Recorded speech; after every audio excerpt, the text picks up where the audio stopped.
நான் ஏத்துக்கிறது ஏத்துக்கலங்கிறதுக்காக கூட்டணி அமையும். அவங்க 2 பேரும் சேர்ந்துருக்காங்க. அவங்க 2 கூட்டணி இருந்தோம்.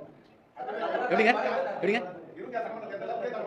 இல்லை, எங்களை பொறுத்த மட்டிலும் நான் தெளிவாக இருக்கிறேங்க. தமிழ்நாட்டில் வெறும் அரசியல் மாற்றம் மட்டும் ஏற்பட்டால் போதாது. அடிப்படையில் சில மாற்றங்கள் நிகழ வேண்டும்.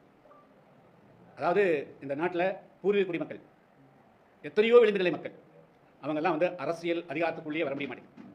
ஏன் ஆங்கில அரசை போக்கி ஆங்கிலேயரை நீக்கிட்டு நம்ம வந்தோம்? ஏன் மன்னராட்சிகளை ஒழித்து மக்களாட்சி வந்தோம்னா எல்லோரும் ஆட்சியிலும் பங்கு அதிகாரத்திலும் பங்கு பெற வேண்டும் என்ற நோக்கத்தோடு தான் வந்தோம். நான் புதிய தமிழகம் கட்சி துவங்குகின்ற பொழுது என்றாவது எங்களுடைய கொடி சென்னை கோட்டையிலே பறக்க வேண்டும் என்ற நோக்கத்தோடு தான் நாங்கள் இந்த கட்சியை துவங்கியிருக்கிறோம். எனவே எங்கள் 2026 புதிய தமிழகம் கட்சியினுடைய முழக்கமே ஆட்சியிலும் அதிகாரத்திலும் பங்கு பெற வேண்டும் என்பதுதான் எங்களுடைய கொள்கை. எனவே ஆட்சியிலே பங்கு என்ற முழக்கத்தோடு யார் கூட்டணி அமைக்கிறார்களோ அதுதான் எங்களுடைய முதல் கூட்டணிக்கான நிபந்தனையாக இருக்க முடியும். அதுக்கு பிறகு பாக்கி எல்லா விஷயம் பேச முடியும். 2026 கூட்டணி மட்டுமல்ல, கூட்டணி ஆட்சியிலும் அமைய வேண்டும். ஆட்சி அமையணும்.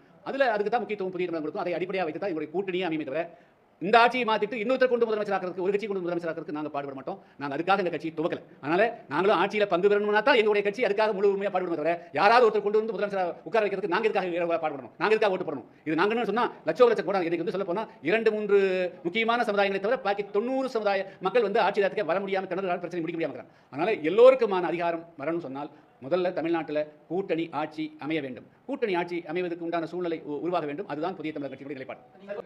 இல்லை, அதாவது முதல்ல தமிழ்நாட்டில் ஃபர்ஸ்ட் அவருடைய மாநாட்டில் கூட்டணி ஆட்சிக்கு நான் தயார் என்று அறிவித்தார். அப்பொழுதே அன்று பல அரசியல் கட்சிகளும் கூட கருத்து சொல்லாத போது நான் அதை வரவேற்றேன். அதே போல் இப்பொழுதும் அமித்ஷா அவர்கள் கூட்டணி ஆட்சி என்று சொல்லியிருக்கிறார். இன்னும் யாரெல்லாம் கூட்டணி ஆட்சி என்று வருகிறார்கள் என்பதையெல்லாம் பொறுமையாக இன்னும் 1 வருஷம்